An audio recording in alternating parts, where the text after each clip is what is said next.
Je vous ai demandé vos restes, pas votre héritage. Paris, un soir de décembre, tranchant comme une lame oubliée sous la pluie. Le monde autour brille.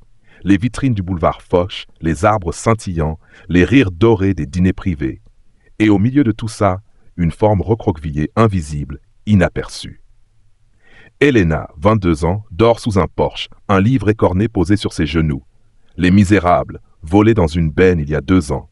Elle le lit encore, chaque soir. Les phrases lui donnent de l'air. Elle n'a pas mangé depuis 2 jours. Ce soir, elle repère un fourgon de luxe s'arrêter devant le Pavé Royal, restaurant huppé. Elle attend la fermeture, comme d'habitude.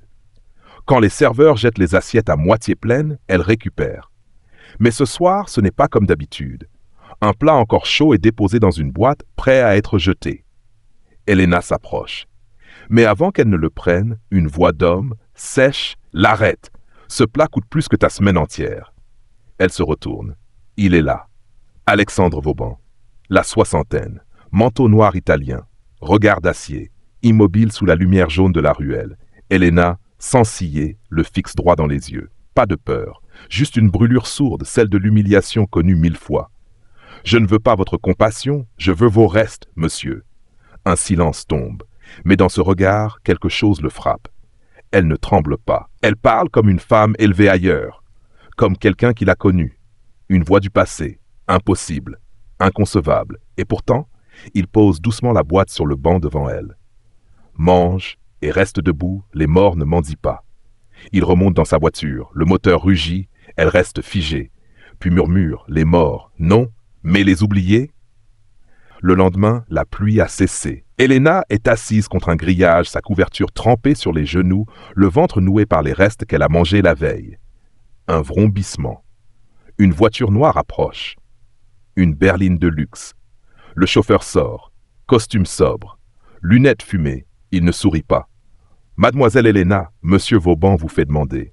Elle fronce les sourcils. Pourquoi? Il veut m'humilier autour d'un verre maintenant. Mais l'homme sort une enveloppe scellée, marquée d'un va rouge gaufré.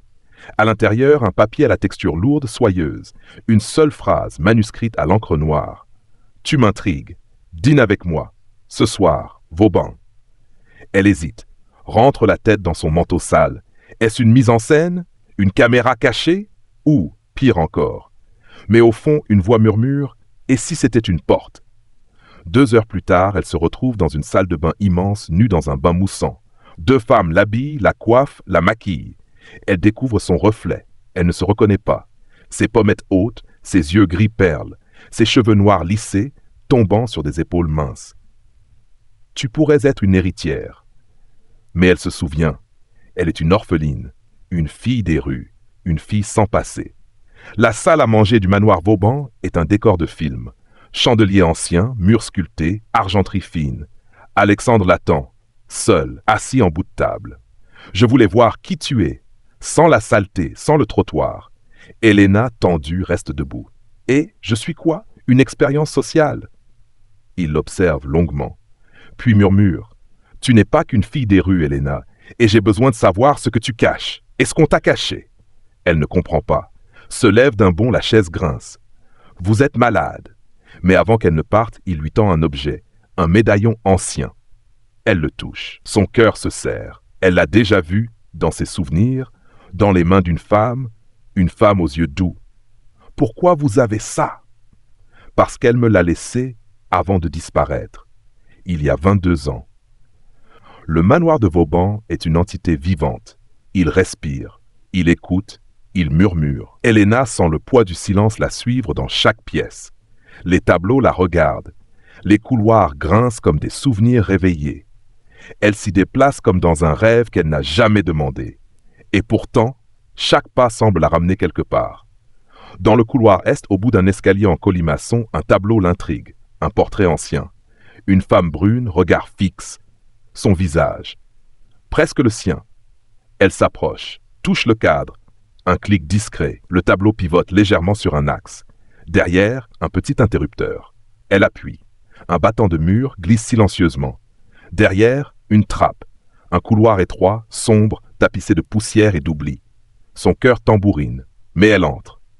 Le passage débouche sur un bureau caché, scellé dans le bois et le temps.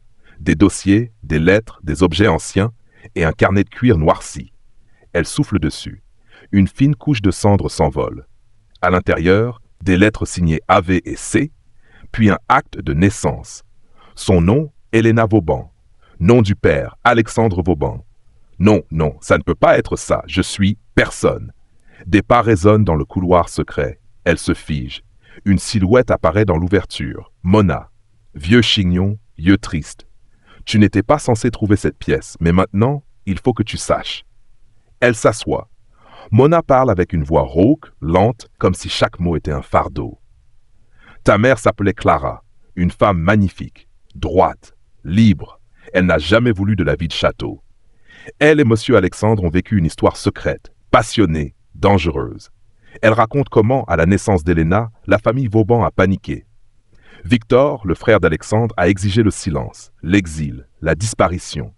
Ta mère a fui avec toi, la nuit de l'incendie de l'ancien domaine, mais elle n'a pas survécu à ce qu'ils lui ont fait. Elena ne peut plus respirer, son monde s'écroule.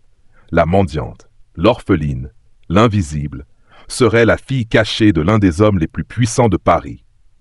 À l'aube, les rayons pâles filtrent à travers les vitraux colorés. Elena descend les marches du grand escalier. Elle tient le carnet. Elle est prête. Dans le salon, Alexandre Vauban, seul, une tasse de café devant lui, semble déjà au courant. Il l'attend. Elle jette le carnet sur la table. « Tu veux jouer au père maintenant? Tu veux que je dise merci ?» Il ne répond pas. Il fixe la photo de Clara insérée dans le carnet. Ses doigts tremblent à peine. « Je n'ai pas su la protéger. Je n'ai pas su te retrouver. Je n'ai su que faire du silence. C'était plus simple que d'affronter la honte. » Un long silence. « Tu m'as laissé grandir dehors. Tu as laissé les autres m'ignorer, me piétiner, m'effacer. » Il la regarde, pour la première fois, sans masque, sans mur. « Tu es bien ma fille. Même dans ta colère, même dans ta force. » Il lui révèle tout. Clara voulait élever Elena loin de l'argent, loin du nom Vauban, mais Victor l'a retrouvée. Il n'a jamais supporté que l'héritier de la famille ait une fille illégitime, et que cette fille soit l'aînée. Il m'a menacé de ruiner l'Empire, de briser tout ce que j'avais, et moi, lâche que j'étais, j'ai cédé. Un bruit à la porte, un courrier, anonyme, une enveloppe noire, à l'intérieur une photo récente d'Elena prise en cachette dans le couloir secret, et une phrase écrite à la main en lettres rouges tremblantes. « Rends-la ou tu la perdras. » Alexandre se lève d'un bond.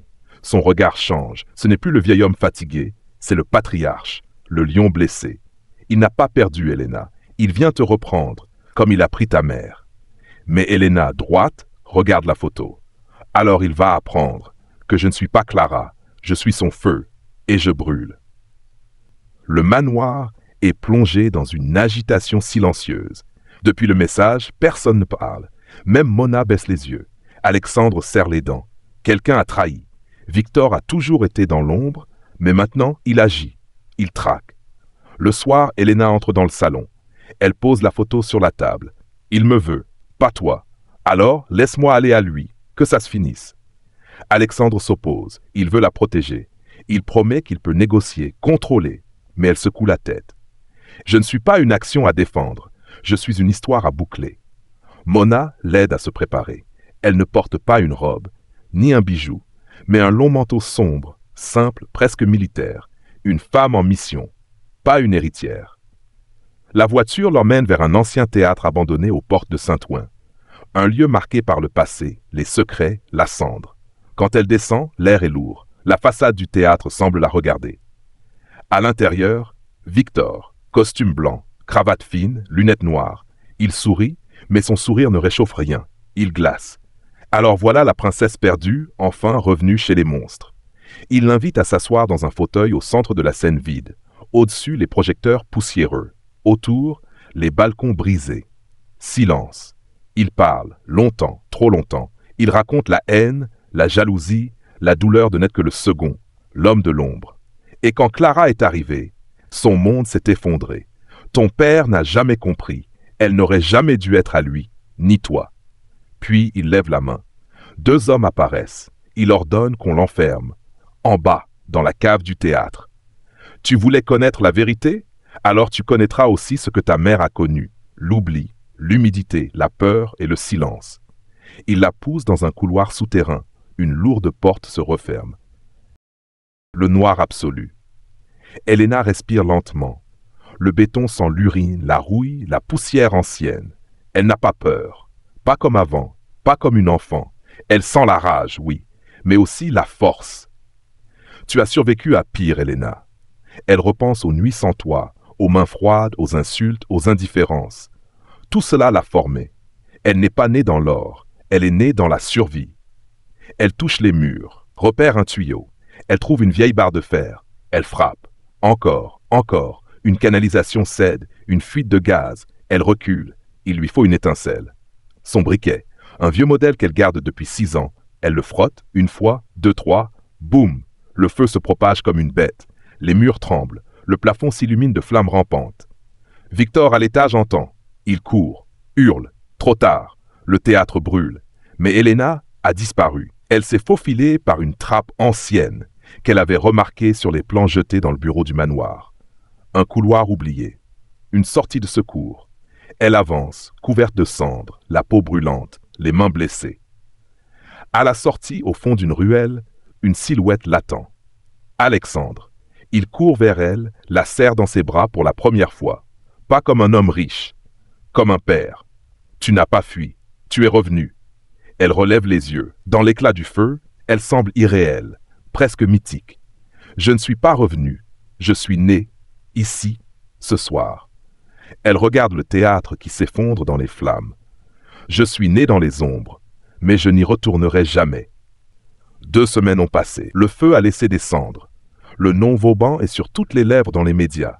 Les journalistes parlent de succession, de scandale, de complot familial. Mais personne ne parle d'Elena.